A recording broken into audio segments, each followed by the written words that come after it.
Steve Mbogo hapa. Now today I want to make a pledge, and I'm very serious about it. Today in this holy month of Ramadan, I pledge that if Raila Odinga gets the AU Commission seat, I will give him 10 million shillings.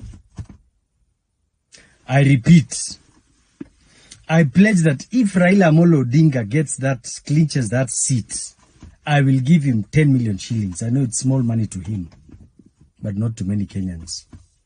I'm saying that because I am very sure, 100% sure, that Raila Odinga will not clinch that seat.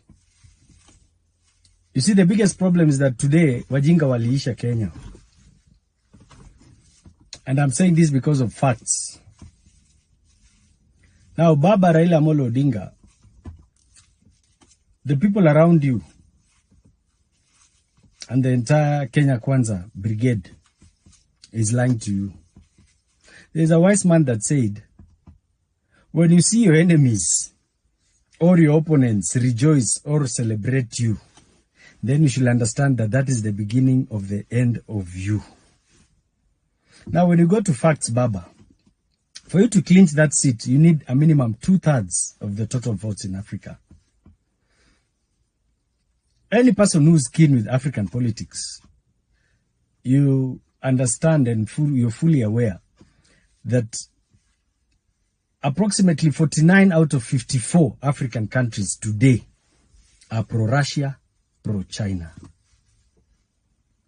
And all these countries are not going to support someone who comes from a country that is pro-West. For you to convince the Anglophones will be a bit easy. But when you talk of the southern part of Africa and the western part, the Francophones, who have fully retaliated from the West, believe me, they're not going to vote for you. Remember, they also have their own candidates. The South, they have their own candidates. East Africa, there are about 7 of them. So, Baba, these people are lying to you. And if the reality is they're either lying to you or you're part of this game. But it is very sad that the same card that was played with the BBI agenda is the same card that is being played now.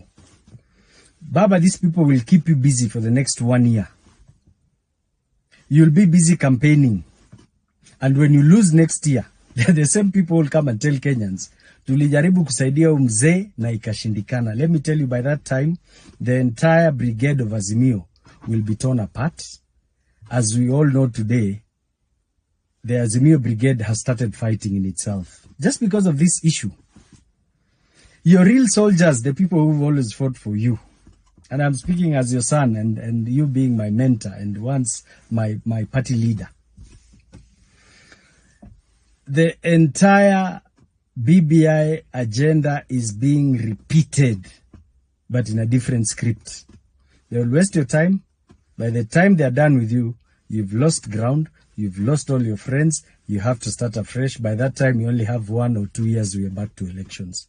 So, Baba, fungua macho. And for those people who surround Raila Odinga and you keep lying to him, shame on you.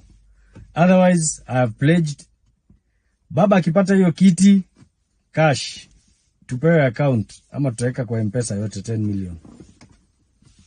Habari ndio hiyo.